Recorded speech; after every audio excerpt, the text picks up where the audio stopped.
Yohanes Pembaptis dibunuh. Pada masa itu sampailah berita-berita tentang Yesus kepada Herodes, raja wilayah. Lalu ia berkata kepada pegawai-pegawainya, "Inilah Yohanes Pembaptis. Ia sudah bangkit dari antara orang mati, dan itulah sebabnya kuasa-kuasa itu bekerja di dalamnya."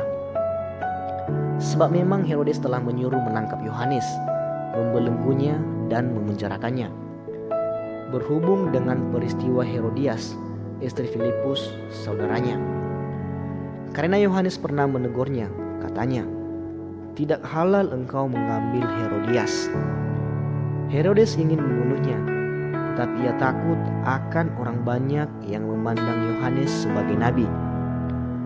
Tetapi pada hari ulang tahun Herodes, menarilah anak perempuan Herodias di tengah-tengah mereka dan menyukakan hati Herodes, sehingga Herodes bersumpah akan memberikan kepadanya apa saja yang dimintanya.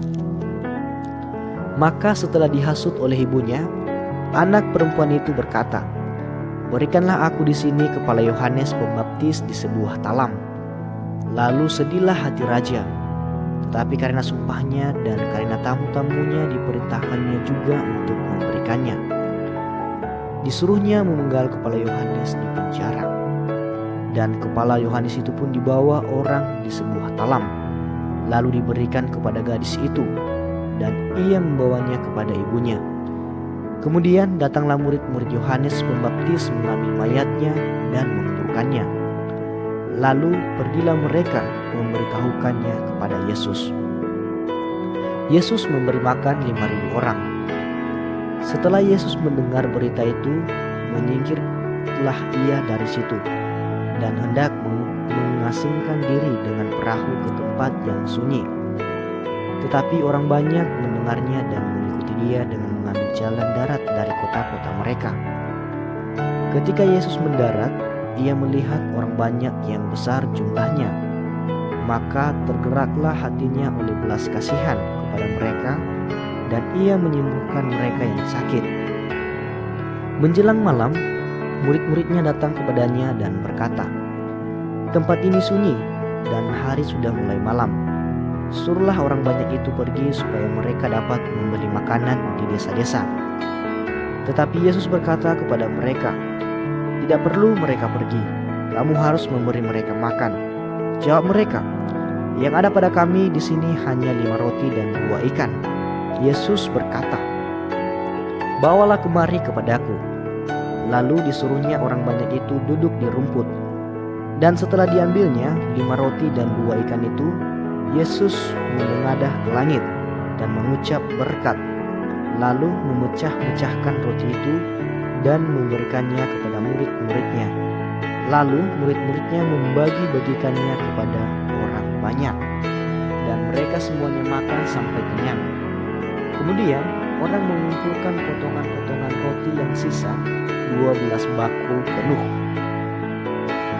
Yang ikut makan kira-kira 5.000 laki-laki, tidak termasuk perempuan dan anak-anak.